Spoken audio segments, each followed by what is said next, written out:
नवतपा का रहस्य क्या आपको पता है? नवतपा का प्रारंभ हो चुका है। 9 दिनों तक भूल से न करें ये काम, अन्यथा हो सकता है आपको नुकसान। 25 मई यानी कल नवतपा की शुरुआत होने जा रही है। हिंदू पंचांग के अनुसार इस दिन सूर्य का प्रवेश रोहिणी नक्षत्र में होता है और जब भी सूर्य इस नक्षत्र में प्रवेश करते हैं तो उसे नवतपा कहते हैं। मतलब सूर्य का रोहिणी नक्षत्र में प्रवेश नवतपा कहलाता है। नवतपा का जिक्र स्कंद पुराण और ब्रह्मवैवर्त पुराण में भी मिलता है। माना जाता है कि इस दौरान सूर्यदेव अपनी किरणों से धरती को पवित्र करते हैं, शुद्ध करते हैं। ज्योतिषियों के अनुसार नवतपा के दौरान कुछ गलतियों से भी सावधान रहने की आवश्यकता है।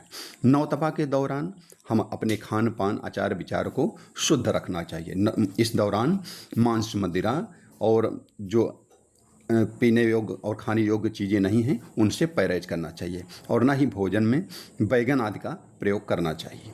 इसके अलावा नवतपा के दौरान कोई शुभ कार्य भी नहीं करना चाहिए, जैसे अन्य हवन वगैरह आदि।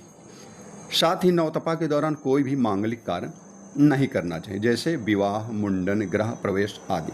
मतलब नवतपा के दौरान शुभ कार्य भी वर्जित हैं, ऐसा नहीं करना चाहिए, जिसमें विवाह, बच्चों का मुंडन, कर्णवेधन, गृह प्रवेश आदि जैसे जो भी मांगलिक कार्य हैं उनको नहीं करना चाहिए। इसके अलावा नवतपा का संबंध सूर्य से होता है, इसलिए इस दौरान सूर्य से संबंधित वस्तुओं का अनादर नहीं करना चाहिए, जैसे सोना, केसर आदि।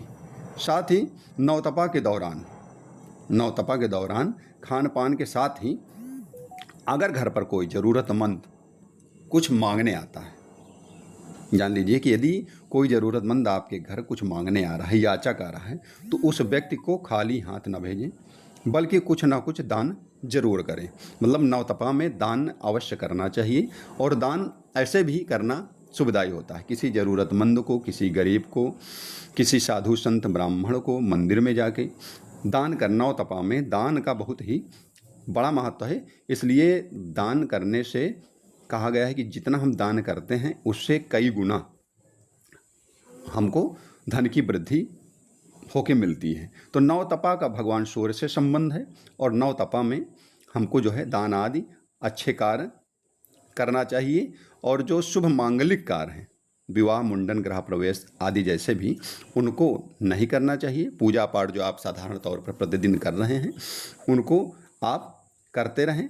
साथ ही जो खान पान है, यदि आप मांसाहारी हैं तो प्रयास करें कि आप 9 दिन, वैसे तो मांस आदि का भक्षण करना ये निशाचरी प्रवृत्ति है, मानव की प्रवृत्ति कदापि नहीं है।